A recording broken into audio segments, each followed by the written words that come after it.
The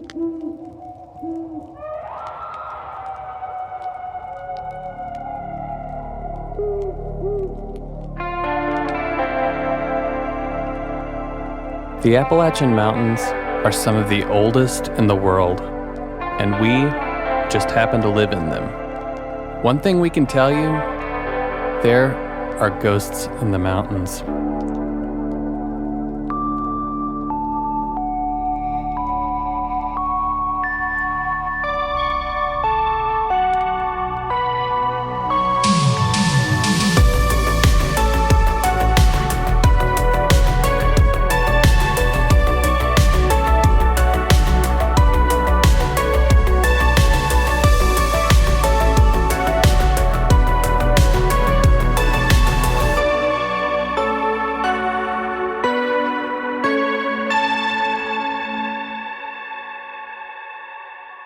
Good evening, and welcome to another episode of Ghosts in the Mountains.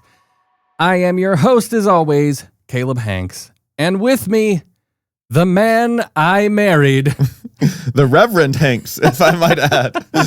The Dr. Captain Austin Burgess. Brother, I never in a million years, I don't find it incredibly surprising that I married you, but you officiated the marriage. You didn't marry me. We're married, Austin. Oh, okay. We're married now. Well, we're married in this podcast. At least. Okay. But show husband, right? Show husband, yeah. But yeah, I got the incredible honor not too long ago to officiate the wedding of Dr. Captain Austin Burgess. And brother, I do hope that your friend who got sick and wasn't able to make it, I do hope he is feeling better, but also pretty stoked that it worked out the way it did because I'm very honored and glad that I got to be a part of that in the way I was. I'm glad you were able to as well. And thank you again for everything.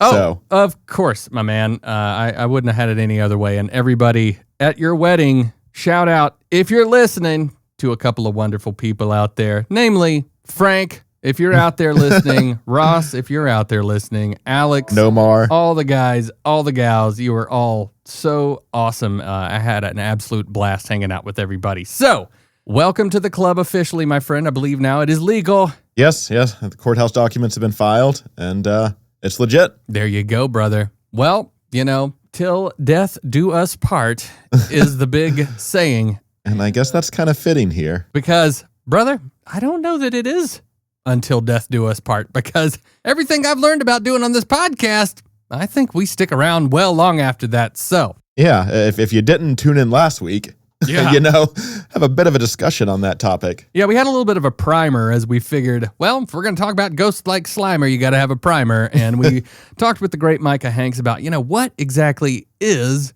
a ghost? And no, we did not solve it. But I do think that we threw out some pretty interesting ideas about what they potentially could be, which really may help this episode today, where we are talking about what I would describe as a pretty, traditional interactive haunting. Yeah. But I think that this is honestly just a really solid case of, traditional haunting activity where things potentially get moved around, or your kid is talking to somebody that may not be there. But this is a very, very interesting one. I'm just going to call this, for the time being, the haunting of Winston-Salem, North Carolina, because this did take place in Winston-Salem.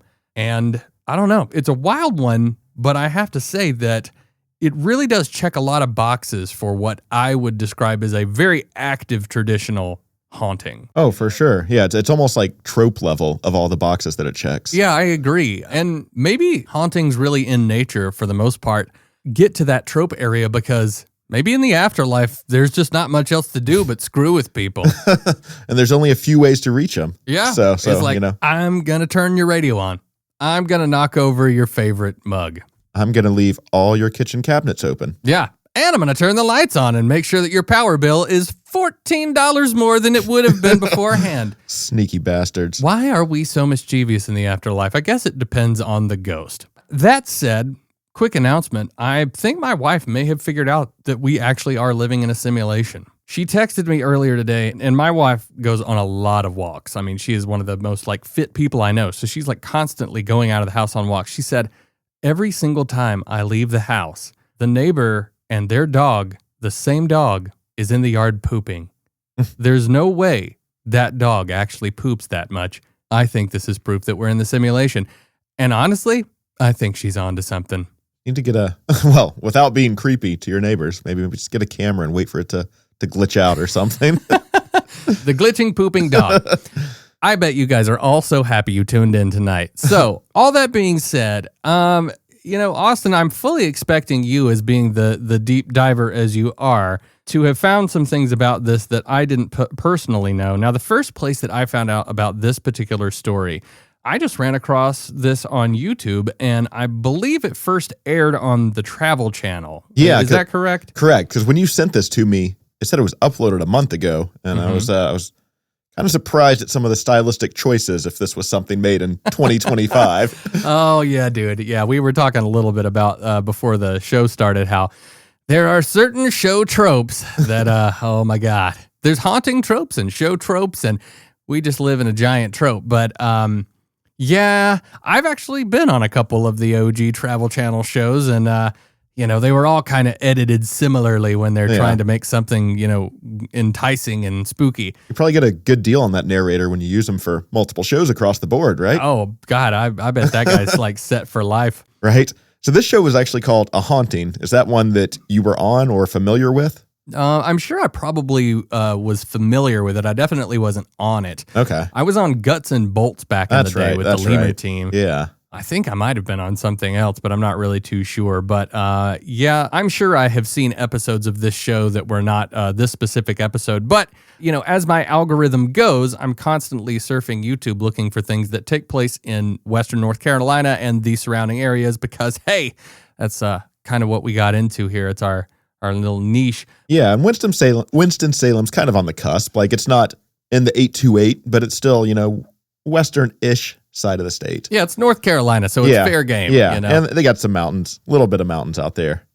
But what caught my eye about this particular TV show is they claim to basically reenact true stories, and they have the victims come on and tell their terrifying encounters pretty much firsthand, kind of interview narration style along with the reenactment. And, I think it starts off with a traditional warning message. The events depicted in this program are based on eyewitness accounts. Yeah. Some names and events have been changed to protect the privacy of participants. And we'll come back to that one shortly on that. But again, this is all kind of set up that these are true stories, or at least they're based on true stories with, a few details changed to protect the privacy of some of the people involved. But we're going to take that veil of privacy and completely rip it down. Not really. I'm not going to dox anyone name-wise. I think the names that they're given in the show, we'll just roll with on that. Because there's no point in sitting here and trying to go that far into it. However, there have been a couple of shows recently on Netflix. I've kind of gone down these Reddit rabbit holes where I'm like looking up at this place that they're talking about. Is there any record that this existed? A lot of the time there isn't. Yep. And I'm like, we talked about it a little bit on the last episode with Micah. It's like, okay, well, how much of this shit can you actually believe? Because there's a couple of shows on Netflix where the presentation's really good. They're actually really pretty like spooky shows, and I enjoy it for that aspect. But the research part of my brain is always like, okay, I'm looking this stuff up and I'm not finding anything. But I do understand why they would do that in regards of, keeping people's privacy in mind. And I'm glad they do that. Yeah, and make it so like, if this happened in a residential neighborhood when this airs, you don't get a flock of paranormal interested viewers just going to somebody's random house. Oh, absolutely. And there's been many a case like that where that did happen. There was, I think I was watching something about a haunting in Indiana where news got published in the local newspaper, and they said it was like every day, all day long, just people driving by Tourist their house. Attraction. Exactly. Yeah, you don't want that. Yeah, exactly. So understand where some of the details are a little bit blurred in this one, but I guess pretty good time just to go ahead and get into this one, right? Let's do it. So the story today starts with a couple named Jamie and Aaron, and they basically were Winston-Salem natives. They grew up there, and after they'd gotten together, they decided to buy a house in an area that the show refers to as the historic Jackson Acres. And they basically were looking for this nice neighborhood that they could go and raise a family in. So kind of jumps within the narration, and then in the fall of 2008, the family, they'd been settled into their new house by then, and they've got 2 children. They have a 1-year-old named Lacey and 3-year-old Mason. So the family's, starting to pretty much set their roots here in this area. They start to take walks through the local parks, and one of them starts to stand out as their favorite. Interestingly enough, it's attached to a cemetery. There you go. And the area in question was only, they claim, it was a few houses down and right across the street from their house. So this is something that they could easily walk to. It's not like they're having to go miles. It's basically right down the road from them. Have you ever lived like so close to a cemetery you could like see it from your window? I lived in apartments that had a cemetery within view, but that was all I had. I never lived like that close to it. Did that ever freak you out though? I mean, it's just something you try not to think about. It's not like they were on the property. It's just kind of like we were up on a hill and I had this like overhead view and you could see a cemetery there. I've got a bunch of friends that actually live on properties that are bordering cemeteries, and it doesn't seem like they bother them, but I know, knowing my imagination, I'd be looking out the kitchen window at night just like, oh God, right. Dear God. Then the theater of the mind takes over and convincing yourself you saw something that you really may or may not have. Or you did. Yeah, who knows? and then you don't like living there anymore. Yeah. That makes sense. Checks out. So interestingly enough, also, Jamie commented that she said this cemetery went back to the Civil War era, which is something we've kind of ran into the past few weeks, starting back with the rake episode. Yep. I guess that was Revolutionary War, but Civil War was kind of thrown out there for that. And then, even tying back to the Andrew Geyser episode as well. Some references to the Civil War thrown in there. So interesting that comes up again here. And I guess that's kind of common. You think of areas that hold that heavy energy, and Civil War is definitely one of them. Yeah, I'm starting to think a lot more about the whole battleground portal thing. It would be fun to get Greenfield back on to talk about, because he might have some specific stories about those that he could tell, because we've never specifically asked him about that. That's true. We've been meaning to have that four-way panel, get him and Micah on together. Oh, dude, we got to.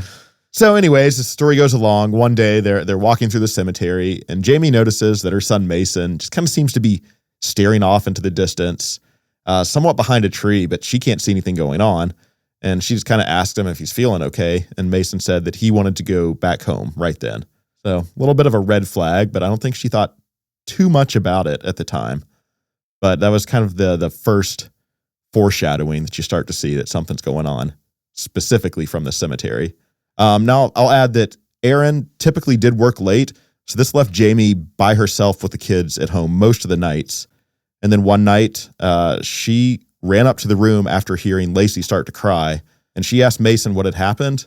And this is where it gets kind of spooky, because Mason claimed that a man had just come out of the mirror in their room. Dude, when you hear somebody say that their kid said that like legit sends chills up my spine a little bit, because it's like, again, it's that theater of the mind thing. Like when I'm, turning off all the lights before I go to bed, and I'm like downstairs by myself, I'm always thinking I'm going to like run into somebody. And this is like not even when it's spooky season.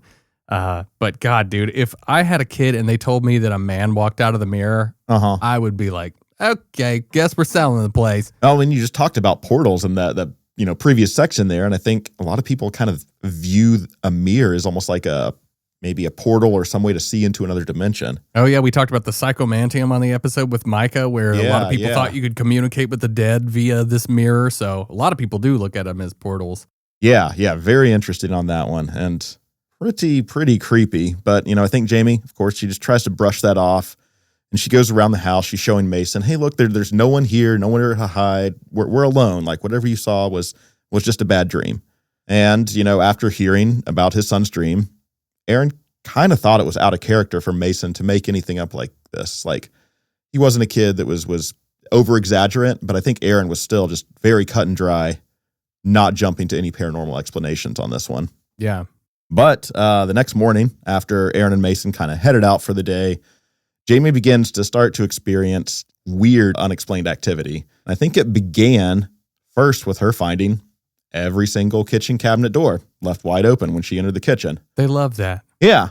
And I think she starts to go a little bit crazy at first. She's like, well, maybe I just did this and didn't remember. But like she makes clear to say that it's every single kitchen cabinet door. So that's a pretty weird coincidence if you just decided to do that and walk out of the room. Yeah.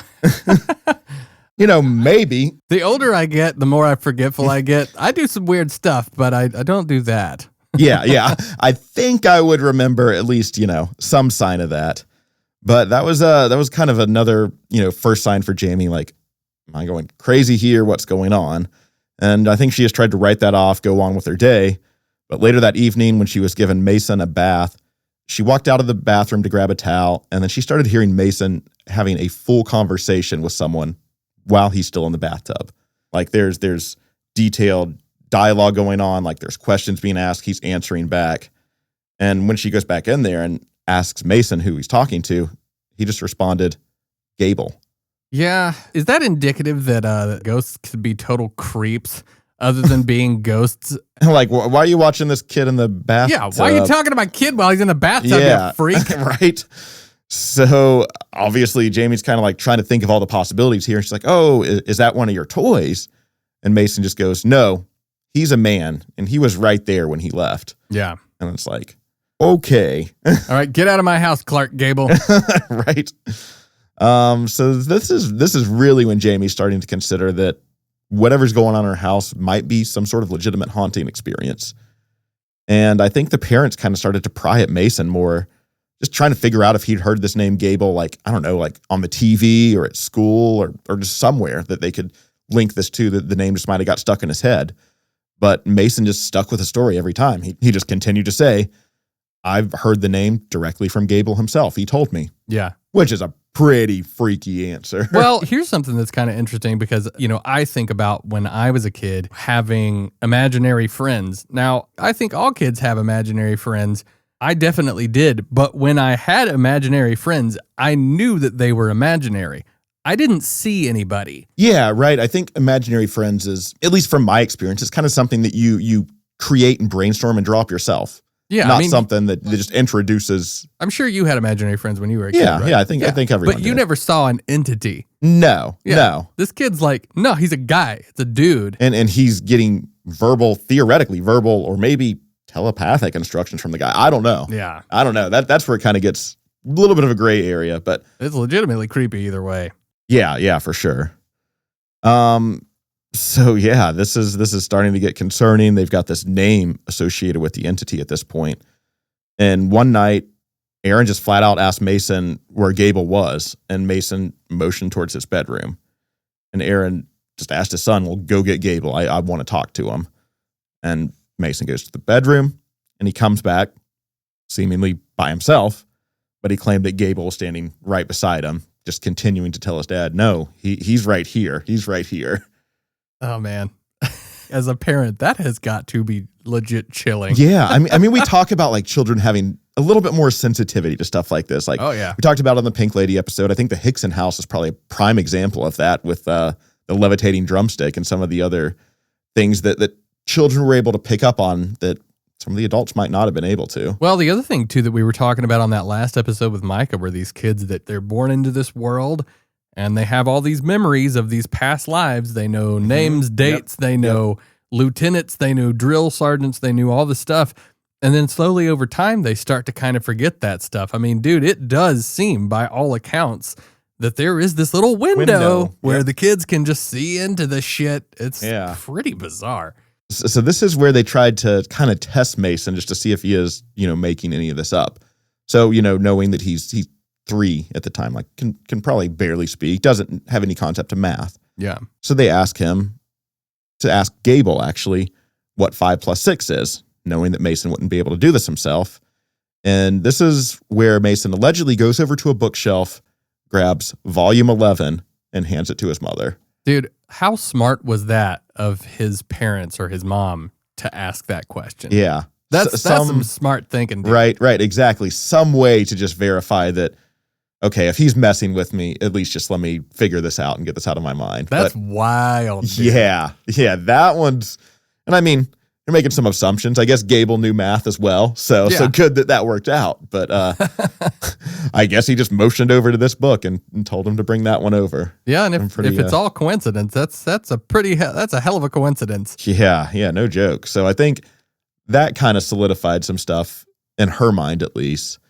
But then over the next few weeks, they continued just to hear Mason having full conversations with Gable. Like, it was almost like to where I think there was a comment made that he talks to Gable more than he talks to me. Right. Which is starting to get, even outside of the paranormal stuff, just almost like mental health concerns on some end. So she decides, Jamie goes to Miss Hamilton, who is Mason's preschool teacher, just to kind of see if that name has any significance to her, if she recognizes that as like, maybe it's another student in the class, or maybe it's a character from a book that they've read. But the teacher claimed that she's never heard that name before. Right. And that's when it starts to get even more weird. So Jamie basically believes that her son was actually seeing something or someone at that point. And the following days, that's when she starts to get kind of on high alert, just not knowing what she's going to experience.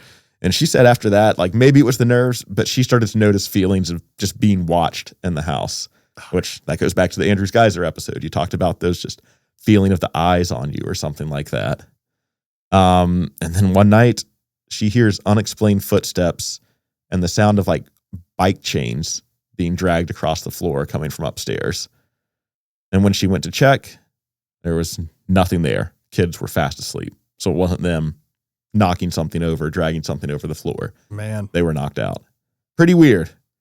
And then another day, while she was doing laundry in the basement, she had one of those baby monitors that's got just like the visual camera aspect to it. Yeah, the one that's always there to scare the shit out of you and all the paranormal activity movies. Exactly. So she's got that for its usual purpose, just watching the kid's room. And then she starts to notice this like just layers of thick smoke coming into the kid's room on the baby monitor. And she races upstairs. There's nothing there, no smoke, no smell, nothing. So that was pretty weird. She tells Aaron about it, and Aaron's still pretty skeptical. He's writing off anything paranormal, saying that, maybe it was just static interference on the camera. Nothing to see here, nothing major.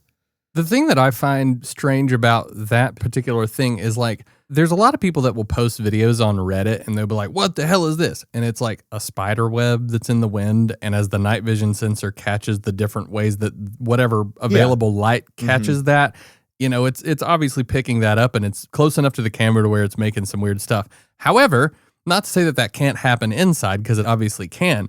But when you have an inside camera like that, you're much less likely to have some sort of like, foreign element that's going to appear that way that wouldn't be like a spider web. Yeah, and she's describing smoke bellowing into the frickin' frame of the camera. See it moving across the room. I mean, you got to have something pretty substantial that's actually in front of the lens of the camera to give the appearance of smoke. Right. And if it was just like a quick wherever phantom smoke, like there was no smell to go along with it. And that's something that, that smell lingers. You're not just going to have smoke waft on through and then have no signs of that. Exactly.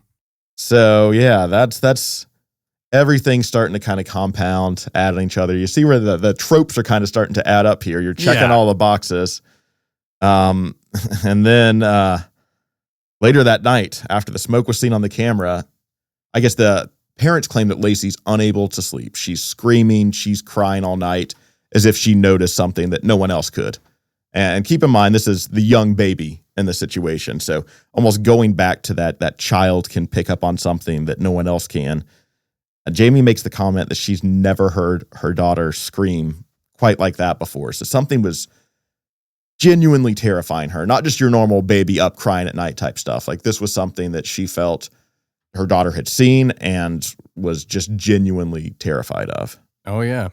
The next night after that, Jamie experiences something herself, and she claims that when she's laying down in bed at night, Aaron's still at work, children are asleep, she hears the laughter of a child next to her bed. This one freaks me out a little bit. Yeah, and that's kind of what leads her to believe that, maybe Gable's not the only entity residing with them in the house at the time. Yeah, and I'm assuming like she's hearing this laughter and she's like, that doesn't sound like one of my children. Exactly. They say, F that, bro. And they say, from what it was described in the show, it sounded like it was a young female child laughter. Right. Now, she has an infant daughter. Yeah, but 1-year-old. Yeah, 1-year-old.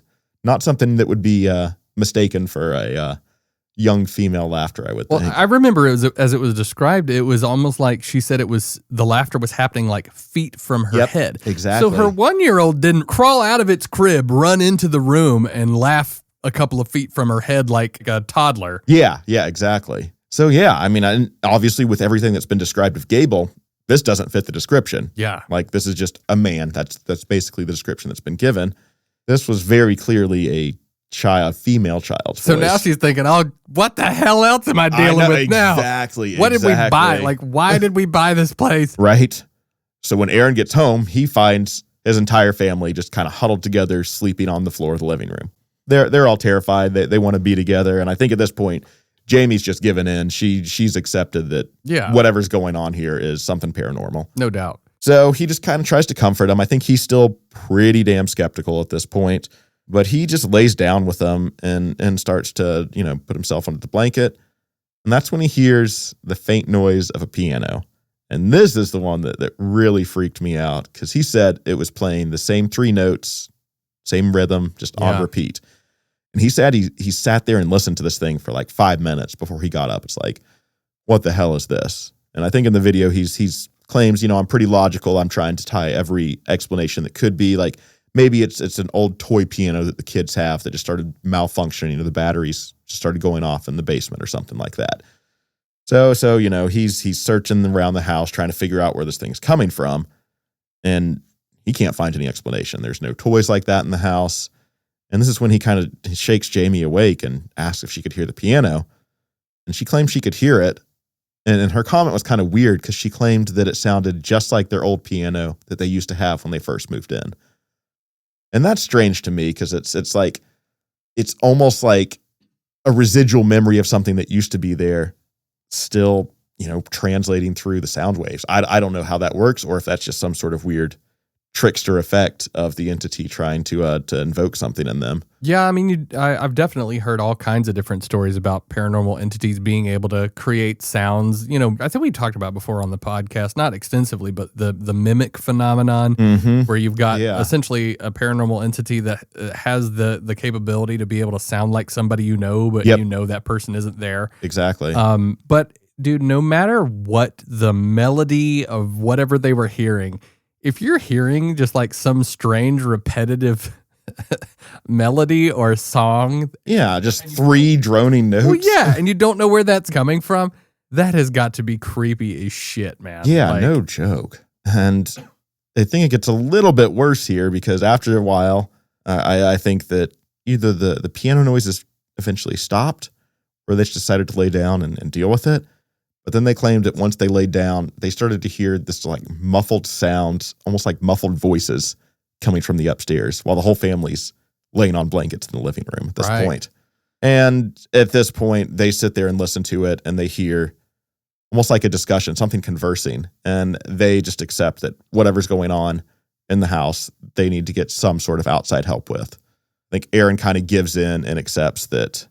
I think he's putting his skepticism aside just for the sake of his family and saying, I can't explain what's going on here, so I at least need to consider the aspect of the paranormal. I mean, what else are you going to do? Yeah, for sure. If you are in a house, and again, I knock on wood, I've never experienced this to my knowledge, anything like this, but I don't know. I mean, I've seen lots of instances where people are like, yeah, we burned some sage, and that actually seemed to do something. There's been a lot of instances from stories I've heard about this sort of stuff where sometimes the entities legit laugh in the face of every bit of anything you do, on top of, bringing in the religious symbolism, the cross and things like that. Sometimes they just don't care. And it's like, it's not always easy to get out of a living situation. So at that point, when you're constantly being tortured by something like this, I mean, like, what the hell do? You kind of just like have to turn to whatever. It's like the church, psychics, mediums, the Ghostbusters, whoever the hell you can find. And interestingly enough, the way the video kind of sets it up is that later that week, Aaron was listening to the radio. Kind of sounds like he was listening to Coast to Coast, Dude, Coast to Coast or something. That is exactly what I thought, because he was like a truck repair person. Yeah, right? So it showed him like late at night driving a truck, and he's like tuned into what I assume is just Coast to Coast. What else would have been I know, on? right? It 100% was Coast to Coast. Yeah. And of course, they have this like radio ad for paranormal investigation help. Like people that are not only like going out and doing this for entertainment purposes, people are going to residents and essentially helping them figure out and potentially purify the house that they're living in. Art Bell, if you're out there, I don't know if you know how many people you helped, friend. Right. So later, after Aaron gets back home that night, he again notices Mason talking to Gable. And I guess this is when Jamie decides that she's just going to take things into her own hand. And she directly confronts the entity Gable, addresses him by name, points to him, and tells him, you need to leave. Mason is ready for bed and you're disturbing him. You're keeping things up and you need to get out of this house. Good on her. And Mason told his mom that Gable was leaving. So I think that at first she's like, oh, wow, that worked. Holy shit. All we had to do was ask. I know, right? Yeah. But then, the next few days, everything kind of continues on, calm as all. And then I guess a couple days later, after she's doing laundry, which is down in the basement, Jamie claims she was getting ready to go back upstairs and something grabbed her by the ankle and pulled her down. Yeah. So this takes it to a whole nother level when it's a physical, almost attack, if you will. Well, I want to bring something up because you were talking about earlier, this is almost getting into like trope territory. Mm-hmm. Something that I've noticed that's a pattern with a lot of these hauntings. And, again, I just kind of take this as a note, like a mental note, just be like, these are the patterns that I recognize. Maybe there's something I can apply this to later. But dude, it is almost like clockwork in so many of these stories where people are like, I'm getting fed up with this stuff. I don't like what you're doing to me or my family. And then they take the first measure to try to expel whatever is in their house. Dude, it is like almost, I want to say, over 75% of the time. They ask the entity to leave or they bring in a third party and they try to get somebody to leave and they say for a few weeks, everything was fine. And then things really got bad. So what's up with that shit? So what is it? It's like, are all of these haunting spirits so vindictive that they're like, oh yeah, it's the protocol. First time they ask you to leave, you got to go for a couple of weeks and then you come back and you turn the faucets on and you burn the house down. It's like, or, there was a nerve struck. They let the guard go down a little bit, and then they scared the shit out of him more. Or is human psychology, even in the non-corporeal realm, so predictable that humans just keep doing the same patterns? Now, if I ever just realized that I was somehow interdimensionally inhabiting another house with other people, and I would see them sometimes, but I felt like it was my house, if I saw them and they said, you have to leave, I would go, yeah, it kind of makes sense. Like, you guys have a whole family. I don't even know why I'm here. I would think I'd probably just leave. Right? Valid point. I don't get ghosts. That's what I'm saying. So at this point, I think the family accepts that they need to call whoever was on the other end of that radio ad that Aaron heard for the paranormal investigators. And I guess, according to the show, they hired paranormal investigators named Pam Nance and Ashley Field. Don't know if those are legit names or if those were also changed to protect some identities here. But people that were representative of these people, if they were the real people, they were featured on the program. Correct. Or at least one of them was interviewed. Yeah. Yeah, again, don't know if their name was changed for that. But they did interview the people who came in to investigate the house. And they made pretty clear that from the first, little bit of hearing the story, they made an instant connection to the graveyard near the home, claiming that the family more than likely kind of picked something up and brought something home with them from that nearby graveyard. Right. Which, we've seen that time and time again. Yeah. I go, the wife and I go walking at the Riverside Cemetery there in Asheville every once in a while. And to my knowledge, I've never brought anything home. I find it to be incredibly peaceful over there. I love it over there. That is a nice one. It's beautiful. Kind of a nice little history hotspot there. Like all the famous people are buried in that one. Yeah, it's like a history Easter egg. Right. It really is. But yeah, I guess the investigators kind of start their theory with that. Whatever's going on here probably came from the graveyard. But then they start to do everything that you'd kind of expect from the equipment standpoint. They're measuring, electromagnetic energy levels, and they say that pretty much the whole house has unusually high levels found throughout the whole property, which is kind of different, in my experience with that. You might find a little spot that pings here and there. They said they were finding higher levels than normal across the entire house. Just like with electromagnetic field detectors and stuff? Yep, an EMF reader. Mm-hmm. So, interesting. And then they do attempt to do an EVP session to capture any voices on tape. And they start off, kind of what you would do in those typical sessions, asking questions and seeing if the tape captures anything in response there. So they start off asking, Gable, are you here? And they claim that as soon as the session started, they just felt an energy shift in the room and that they were able to hear a ghostly voice, not only on tape, but with their naked ears, which is something you don't typically hear of in these situations. No, almost never. Really. Yeah, and I think the investigator even commented in her kind of interview thing that she's never had this happen before. Yeah, I mean that element alone does actually kind of push this one slightly out of typical haunting territory. Because, dude, I mean, honestly, the only other instance that I know of that happened was Brian Irish at the Smith McDowell house. Yeah. Listen back to that episode. I mean, he said he heard the voice. It, and almost because you hear him react with a huh. Exactly. Yeah. And this next part isn't one you see commonly either, but they claim to witness almost like a bubble forming on the mirror of the child's room. That was the same one that Mason saw the man walk out of. F that. As if something was almost trying to push through. And that's when they decided, whatever we're doing, we just need to stop, because they felt like if they kept going, the bubble was going to explode, and they were going to let whatever else was on that other side out into the house as well. Yeah, I don't want to know what happens when the bubble pops. Right? That's one I haven't heard of before. Yeah, I haven't either. And again, pretty extraordinary claim. It is for sure.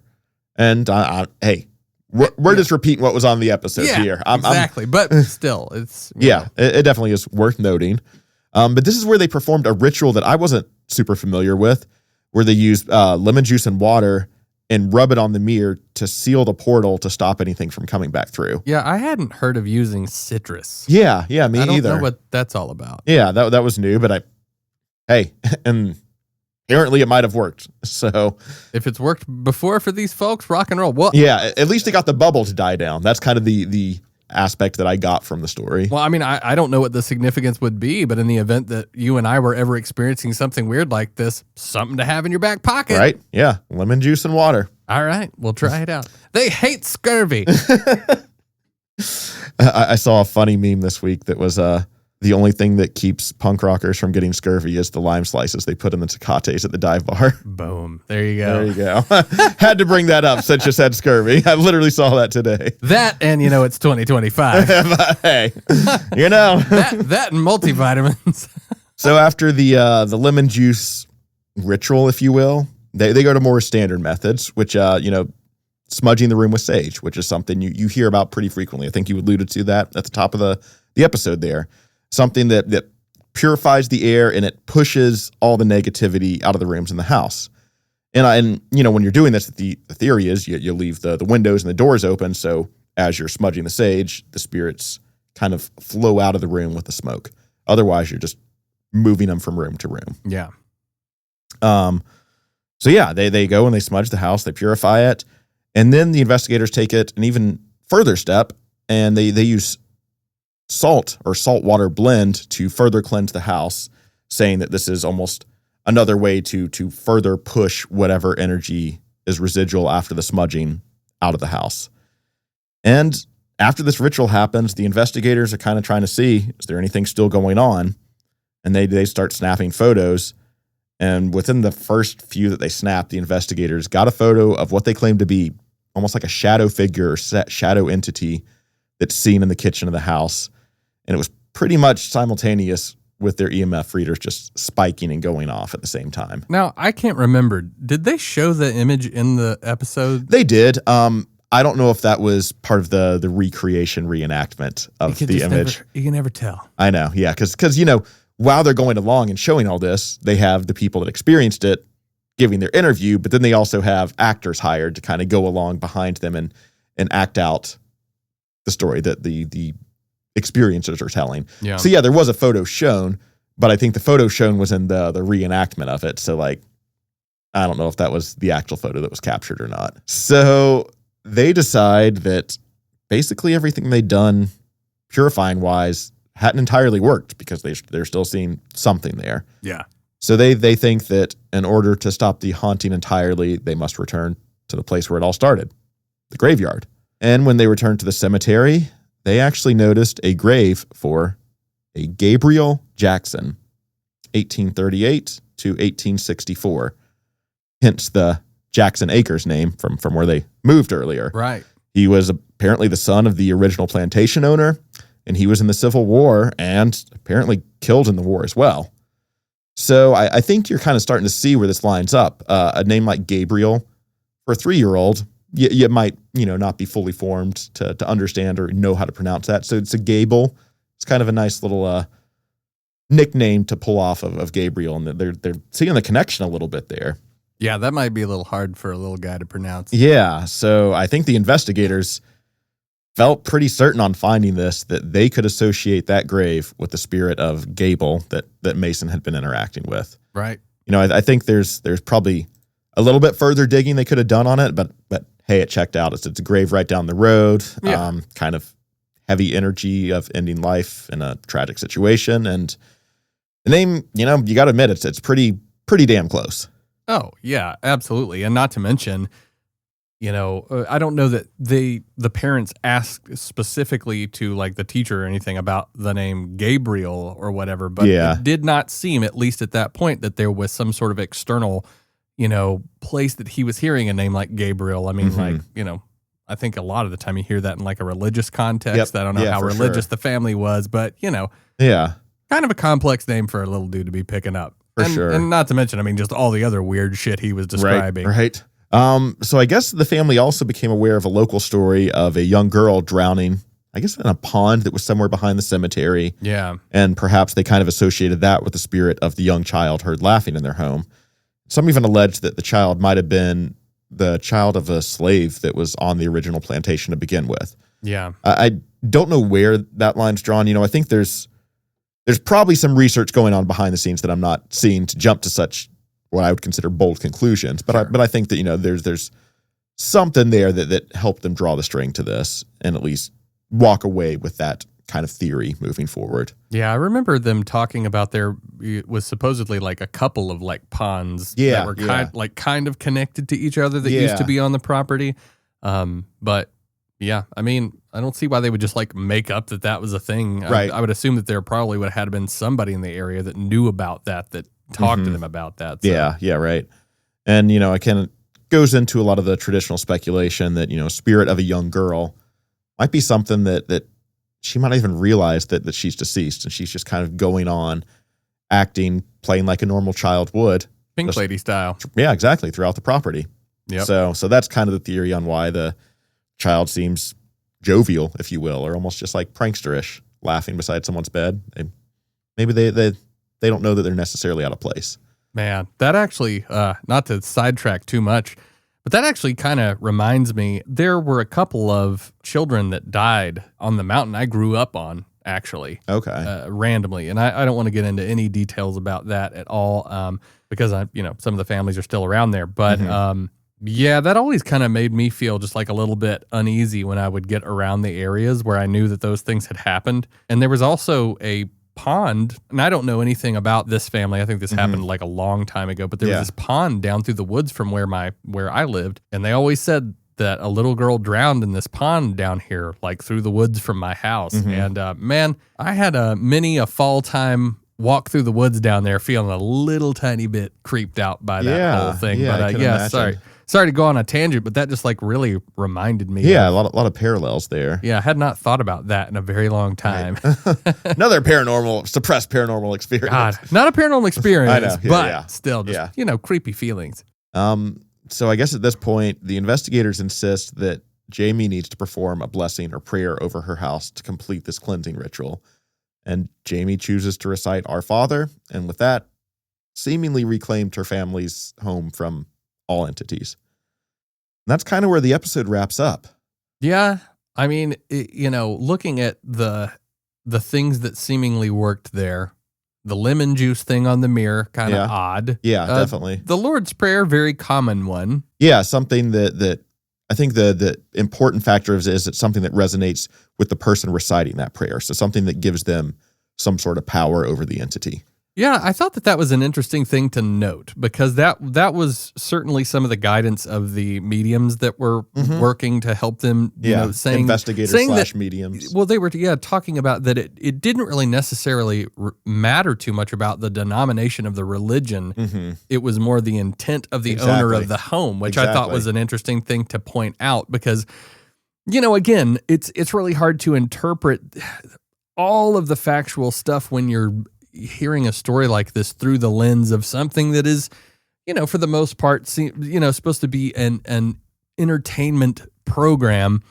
But, most of the time when you see people on these shows, you'd like to give them the benefit of the doubt. These people seem like real people. Exactly. If they are actors, they're very good at seeming like everyday normal people. Yeah, and that's the thing. Like, I will say when I was watching it, there's some parts that just felt like, I don't know, just embellished, if you will. Maybe not like completely made up, but just like embellished for dramatic effect. And, maybe the way that the show was kind of set up and edited together didn't really help that. But either way, if this is something that's presented as being based on a true story with the people that have experienced this strange event there to recap their experience, like, I'm going to choose to believe them unless the entire like premise of the show is just like complete bullshit and they are paid actors just sitting here reciting lines. So that'd be really upsetting in its own self. But we're not going to go there. I'm not going to make those accusations. Sure. I'm just going to choose to believe that what they are presenting this as is what it actually is.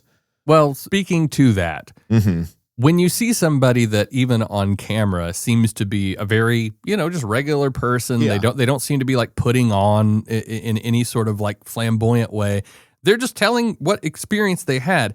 That's where, when I'm seeing programs like this, where I like to give people the benefit of the doubt. Yeah. Because I think that both you and I think most people can look at people that are telling about experiences like that, and regardless of them being on TV, I think everybody can kind of get a beat on somebody and be like, I think this guy's either full of shit, or I think this person is like legitimately relaying to you something that happened to them. Especially when people, they very realistically become emotional about these things. When I see that, I tend to think like, despite whatever editing and weird, flashy bullshit that they're trying to do on shows like that, I want to give these people the benefit of the doubt because, I don't know, like most of the time, and I will say the people in this particular story, to me, did not seem at all like they were full of shit. Yeah, and I'm right there with you on that. 100%. So just assuming that this is a real experience, I did just kind of want to see how much I could trace back from the story to find anything that was verifiable on this. Yeah. And of course, I mentioned at the top of the episode, I don't want to dox any real names or family members involved because, that gets messy in itself. Yeah. They were kind enough to share their story. They put their faces out there, but I don't think we need to dig into what these people's actual names were because I'm pretty sure it wasn't Aaron and Jamie. I'll just put it at that. Okay. So I figured I'd start with the neighborhood that the story took place in, Jackson Acres, which isn't a real place in Winston-Salem. There you go. So with a little bit of internet sleuthing and some help from the few Winston-Salem residents and Winston-Salem Reddit page, one location was commonly suggested for where this story might have taken place. Yeah. And that was a location referred to as God's Acre. It's a graveyard located in the Old Salem section of town, which is kind of known for being the spooky old historic section. There's actually, quite a few local ghost stories and hauntings associated with the Old Salem part of town. So it kind of made sense this story might be connected if there's already a lot of activity reported in that area, especially with Acre and the name, Jackson Acres, God's Acre. Like you kind of see where like, oh, well, if you're a local, you might be like, that might be the place that they're thinking of. Right. So this exact graveyard that the God's Acre location is actually part of another local legend on the Little Red Man. Is this something you're familiar with? That sounds really familiar, but I don't know why. Yeah, I think we're going to have to save this one for a whole nother future episode, because if I go down this rabbit hole. Can you give me a short synopsis? Short synopsis that I know from what kind of looking over just what I found today.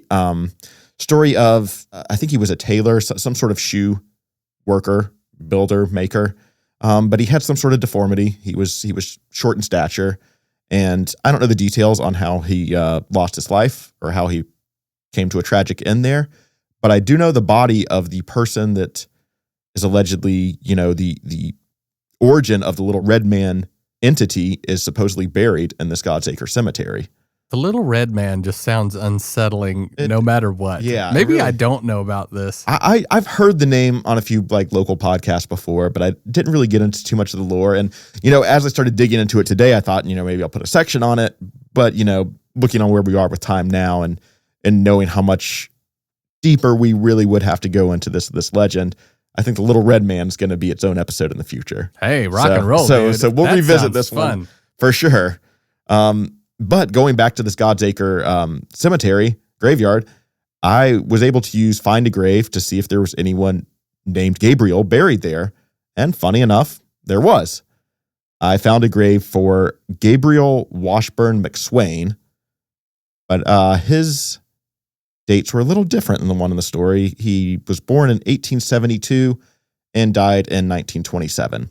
So again, those dates don't exactly match.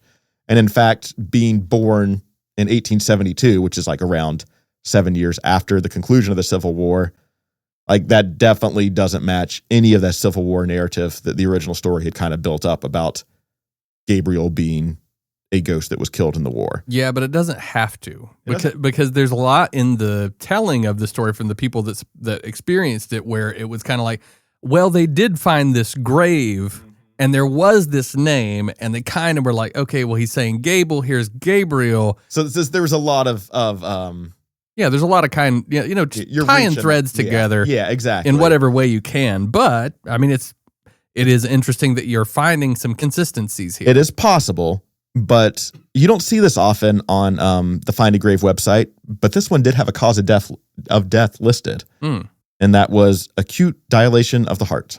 So, nothing outside of the name is really matching the story that we heard presented in the original story or the original telling. So, I don't think it's necessarily that we're, barking up the wrong tree, but I do think we don't have the right guy here from the story if we're trying to verify details from the original telling of it. Maybe it is. Maybe the details are just loose, but, I think, or at least I felt, that we could benefit from a little further digging on here. But I will say I'm excited to revisit this location for the Little Red Man episode. Oh, dude. Yeah, I don't know what that's all about, but it already sounds Yeah, bizarre. yeah, exactly. I kind of surface level skimmed over that. So I'm excited to dig back into that one. But for this specific episode, going back to the drawing board, or Reddit in this case. Yeah. Another Winston-Salem local recommended checking out an area known as Clayton Acres. And this is where things really started to line up. Clayton Acres is located in an area or I should say, in the Clayton Acres area, there is also a Clayton Cemetery right there. So starting to check some boxes here.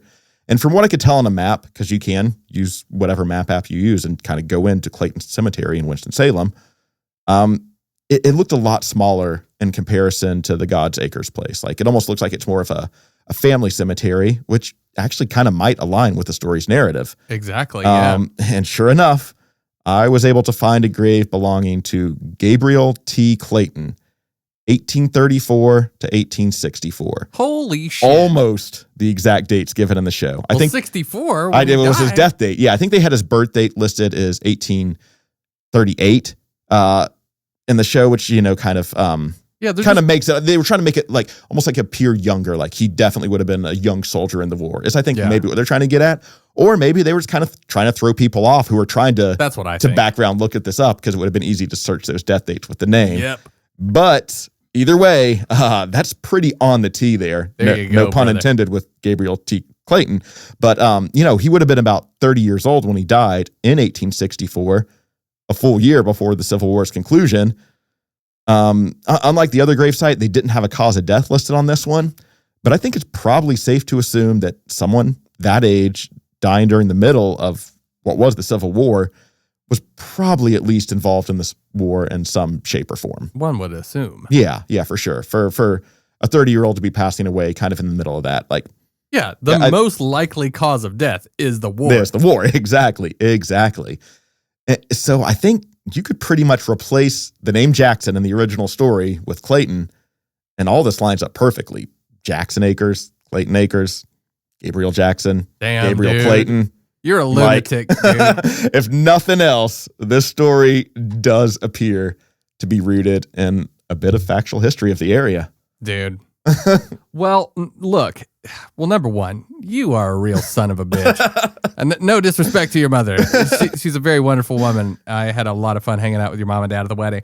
But dude, you just blow my mind, because great job on this. I will say the Winston-Salem Reddit definitely had some locals pointing people in the right direction who had tried to figure out where this episode was. So got to shout out those people that are, giving the suggestion of God's Acre and Clayton Acres, because I would have had no idea where to look without some of the suggestions of the locals. So shout out to them. Yeah, well, dude, I gotta say, like, number one, I think that the testimony of the people on the program is testament in itself. Yeah. I think that clears up any doubt or skepticism I had on that. And the fact that you were able to get, the date, the name, come on, dude. That's him. It adds a ton of credence to the story. So here's the thing, we kind of start off talking about this like, yes, it almost gets into like trope territory with the haunting. But dude, with everything that goes on with this particular story, I almost have to put this one in the category of pretty above average haunting. Yeah. Because if you look at the range of things that were taking place, and again, I'm basing this all on just what you have found out and then linking that to basically my own bullshit meter of how I feel these people are telling the truth about this. And I think finding this grave makes me want to believe their story even more. Exactly. Mm-hmm. So that said, number one, I think that the haunting is above average. I think that the people that were the mediums, and I'm not trying to disparage anybody that claims that they have the capabilities of being a medium, but I have met plenty that I thought were as full of shit as a Christmas turkey. It just is what it is. But I will say, it does seem to me like these were some above average operating mediums here, because they seem to be pulling out tricks I've never heard of that seemingly worked. And they came in with your traditional paranormal investigation gear to go along with any sort of spiritual mediumship that they had. So it's like they're trying to add some scientific validation to it as well. I'm right there with you, man. Dude, I gotta say, pretty freaking interesting story. I also wonder sometimes, it's just like, because of the presentation in which we initially viewed the story was so Travel Channel, just extravagant bullshit. I know this isn't for everybody, but like, it, to me, that stuff kind of takes away a lot. Yeah.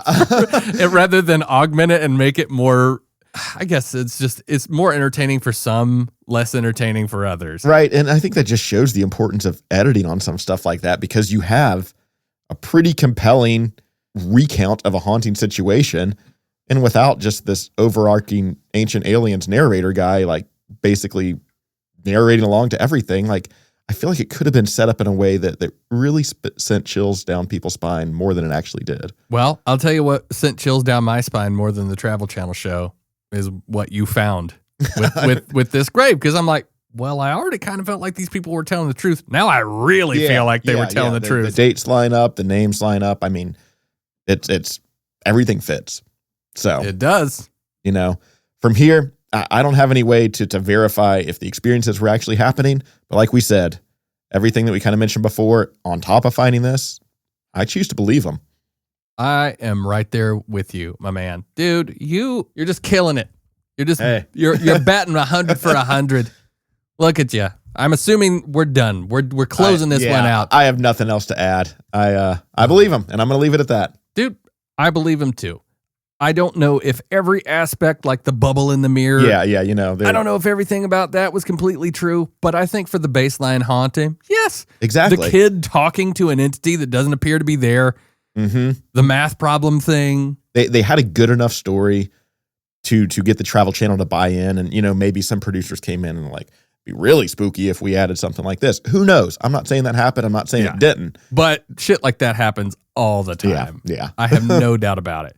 Well, dude, I love doing this podcast with you, dude. You also helped me open my eyes to what I think is like a healthy amount of skepticism on some things, Yeah, and I think we mentioned this just when we were hanging out this past weekend, that like, maybe we lead some people to question their paranormal beliefs. But I think when we run across ones that leave us scratching our head, it almost adds more credence that we're not sitting here saying we believe every single episode or believe every single topic that we cover. And, we typically do. If we find some bullshit, we're going to call it out. Yep. But when you find ones that kind of leave open-ended, I think it adds a little bit more credence to them. 100%, man.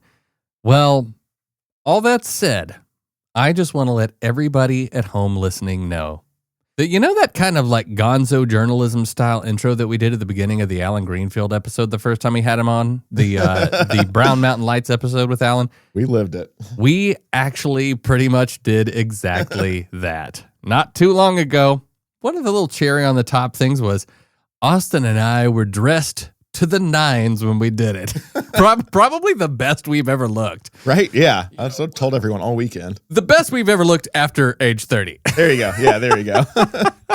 Well, all that said, everybody, oh my God, finally out of the magic of spooky season, but going into an also very magic part of the year, the holidays. Oh my God, I could not be more excited about the holidays this year, buddy. Hey, we need to do some Yule themed episodes. I'm 10 steps ahead of you, pal, because I've already got some stuff cooking up that we can work on. Perfect. I've got some wild stuff that we can look at. I love spooky Christmas stuff. Yeah, me too. It's the jam. It's the merger.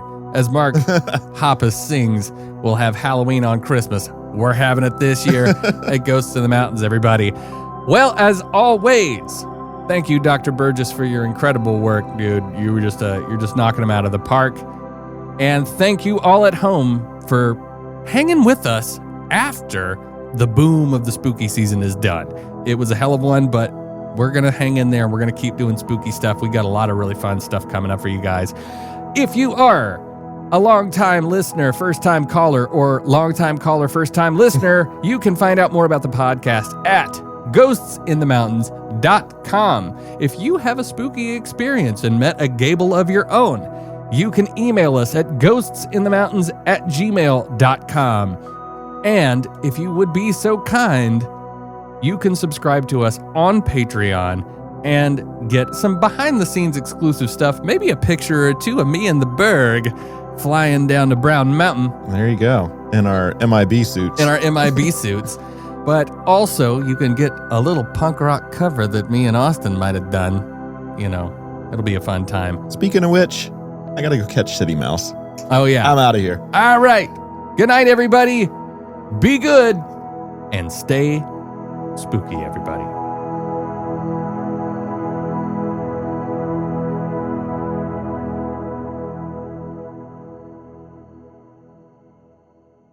So, Austin, if I ever have children and they start talking to some sort of scary enemy or entity, maybe an enemy, do I just like give them a lemon and a juicer and hope for the best? Like just a little spray bottle with some lemon water a spritz. in there. Yeah, there you go. Like when your dog's bad. Just pss, Yeah, pss. Get away, ghost. Get out of my house, Gable. Enjoy your scurvy. All right, there's your Keister egg, everybody. Good night. We love you. See you soon.